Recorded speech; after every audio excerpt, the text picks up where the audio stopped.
इसको थोड़ा सा जल्दी करेंगे। ओके, तो C be an ellipse given by this transfer traversed counterclockwise the value of the contour integral। तो कोई इलिप्स है, तो अब ये जो भी इलिप्स है, जैसे आप मान लीजिए भूल गए हैं एग्जाम में, अब ऐसा भी तो हो सकता है कि आप भूल गए हो इसका सेंटर कहाँ होगा, वो कहाँ होगा, एटीसी सब कुछ भूल भी गए हो सकते हो। तो सिंपली मान लीजिए आप ये कोई भी इलिप्स है इस तरीके से, ठीक है, उसकी आवश्यकता नहीं पड़ेगी आपको बहुत, आप चिंता मत करिए, आपको मतलब ड्रॉ करने की आवश्यकता नहीं पड़ेगी। ओके, तो इस इलिप्स में आपको दिया क्या है कि जेड स्क्वायर, अब इसके रूट्स क्या आप निकालोगे या मैं निकालूंगा, क्या आ रहे हैं, 1 + i 1 - i, देखो यही आ रहे हैं या नहीं आ रहे, जल्दी से कंफर्म करो। मैं अल्फा बीटा बोलता हूँ इनको, जो नीचे वाली पॉलिनोमियल इक्वेशन है इसके रूट्स क्या आ रहे हैं, 1 + i 1 - i आ रहे हैं या नहीं आ रहे हैं, जल्दी से मुझे बताएं, इसमें तो देर नहीं यस लगाना। सर। आ रहे हैं, ओके ठीक है। तो dz ये, अब इसको आपको कैलकुलेट करना है, कर्व अभी आपको क्या दिया है, ये दिया है। अब सबसे पहले आपको ये देखना है कि कौन सी जो सिंगुलैरिटीज हैं इस पूरे फंक्शन की वो अंदर लाई कर रही है ना, ये तो देखना है, यस और नो, राइट। तो कैसे देखेंगे, तो आपको बता दूं कि ये अंदर वाला पार्ट कैसे दिया जाएगा, कोई बता सकता है, ये इंटीरियर, इसके इंटीरियर को जो इलिप्स है, अगर आप एग्जाम में हो आपको ना भी पता हो ये इलिप्स कहाँ है पूरे प्लेन में, ठीक है, कहीं ना कहीं तो होगा, तो इंटीरियर तो ऐसे दिया जाएगा, राइट।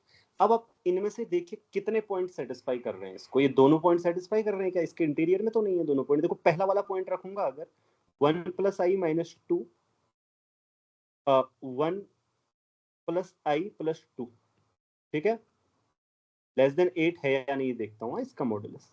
तो देखो अगला वाला आता है -1 + i mod of 3 + i। Okay, तो ये आपका हो जाएगा इसका मॉड क्या हो जाएगा, √2 + √10 जो कि 8 से छोटा है, ठीक है। अगले वाले को चेक करने की आवश्यकता नहीं है, वो भी यही लाई कर रहा है, क्योंकि अगले वाले में कोई खासा फर्क नहीं आ रहा है, क्योंकि -i आ जाएगा, और -i और +i का मॉडुलस में कोई मतलब डिफरेंट नहीं करने वाले हो, क्योंकि ये दो तो वही रहने वाले ना ये। अब जब अगले वाले को रखोगे -i आ जाएगा, क्या फर्क पड़ता है, -i आ जाए तो मॉडुलस तो ये आएगा। तो दोनों सिंगुलैरिटीज अंदर लाई कर रही हैं एलिप्स के। तो अब कैसे करेंगे, दो तरीके हैं आपके पास, एक तो आप क्या करें कि कॉची इंटीग्रल फॉर्मूला लगाना चाहें तो पार्शियल फ्रैक्शन करें, और दूसरा आप क्या करें, रेसिड्यू थ्योरम लगाना चाहें तो रेसिड्यू निकाल के करें। अब आपकी इच्छा, आप कौन सा थ्योरम निकाल लगाना चाहते हैं, कैलकुलेशन कहाँ से कम है कहाँ से ज्यादा है वो देख लीजिएगा। तो मैं इसको ऐसे कर रहा हूँ, पहले मैं इसको देखो ये किसके इक्वल होगा, पहले इसको मैं ऐसे लिख देता हूँ 1+, अब ये 1+ ऐसा मैंने क्यों लिखा, ठीक है। अब इन अल्फा और बीटा को थोड़ा सा लिखना ही पड़ेगा मुझे फिलहाल के लिए, फिर कहीं जरूरत पड़ी तो अल्फा बीटा लिख दूंगा, ठीक है, बार बार लिखने से पहला। तो -1 - i + z -1 + i, ओके, ये हो गया। अभी इसको क्या कर रहा हूं मैं, क्योंकि मैंने कहा ना इसको मैं पार्शियल फ्रैक्शन करके करना चाहता हूं, आप रेसिड्यू थ्योरम से करें तो आपकी इच्छा है। तो क्या करेंगे, पहले डिवाइड करेंगे इस तरीके से, तो डिवाइड कर रहा हूं मैं, तो क्या आएगा, z² और 2z - 2 आएगा। ये मुझे कैसे पता चल रहा है, जल्दी से डिवाइड, आपको पता है क्या बताऊं कि ऐसा आएगा करके, मैंने कुछ वो बनाया नहीं साइड वगैरह वगैरह, वो ऐसे पता चला। क्योंकि देखो सिर्फ आपको ऐसे देखना है कि z² को आप डिवाइड कर रहे हैं किससे, तो इनटू सम पॉलिनोमियल प्लस कोई लीनियर पॉलिनोमियल आएगी, तो क्या लीनियर पॉलिनोमियल ऐड करूं, तो यही ऐड करूंगा, तो z² आ जाएगा, ठीक है, सिंपल सी बात है, राइट। अब आप ज्यादा समझदार हैं, ऐसी कैलकुलेशन आप कर लेंगे, ठीक। तो ये वाला जो है ना, ये 1, ये आपको पता है ये इंटीग्रल 0 होगा, किसको किसको पता है, प्रमाणिक क्यों होगा आगे वाला इंटीग्रल 0, सर बताओ। कांस्टेंट फंक्शन है, एनालिटिक है तो 0 हो जाएगा। अच्छा ठीक है जी, अब मैं अल्फा बीटा लिख देता हूँ। नहीं, अभी अल्फा बीटा नहीं लिखूंगा क्योंकि आपको अभी दिखाना है प्लस आई डी जेड। तो अब इसको हम आगे अगर करें, इसकी मैं पार्शियल फ्रैक्शन कर रहा हूँ, देखो सीधे ये रख रहा हूँ।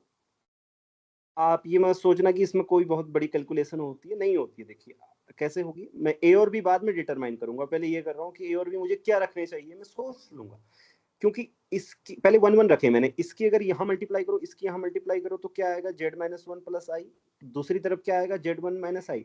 तो भाई दो हमें 2z लाना है, तो z प्लस के होने चाहिए, तो 2z-2 ये ठीक ही फ्रैक्शन आ रही है, सिर्फ बीच में प्लस रखना है मुझे, ठीक है, बीच में प्लस। ए और बी लिखने की कोई आवश्यकता नहीं है कैलकुलेशंस वगैरह करने की। ये आ गया यहाँ तक, सबको आई बात समझ में, यहाँ तक आ गई। ओके, तो कॉची फॉर्मूले से, कॉची इंटीग्रल फॉर्मूले से आप बता सकते हैं इनका सॉल्यूशन। आप क्या आएगा, ये ठीक लिखा है मैंने, 2 पाई आई 2 पाई आई, पक्का। ओके ठीक है, तो आंसर क्या आ गया फिर, 4 पाई आई, ठीक है। और रेसिड्यू थ्योरम से आप करोगे तो क्या सौदा महंगा है या सरल है, रेसिड्यू थ्योरम से मैंने नहीं किया, आप बताओ। सर जल्दी हो गया, रेसिड्यू से, मतलब ये भी इजी है। ठीक है, जल्दी हो गया, मतलब सौदा सस्ता है, तो आप कर सकते हैं, ठीक है। दोनों मतलब कैलकुलेशन दोनों में पड़ेगी, जेड का स्क्वायर करेगा, मैं square over something Z minus put करना पड़ेगा आपको, ठीक है। रेसिड्यू से ये तो होगा ना, Z square Z minus beta होगा, तो उसमें एक रूट रखना होगा उसका स्क्वायर वगैरह करके, ठीक है। चलो, तो अब आप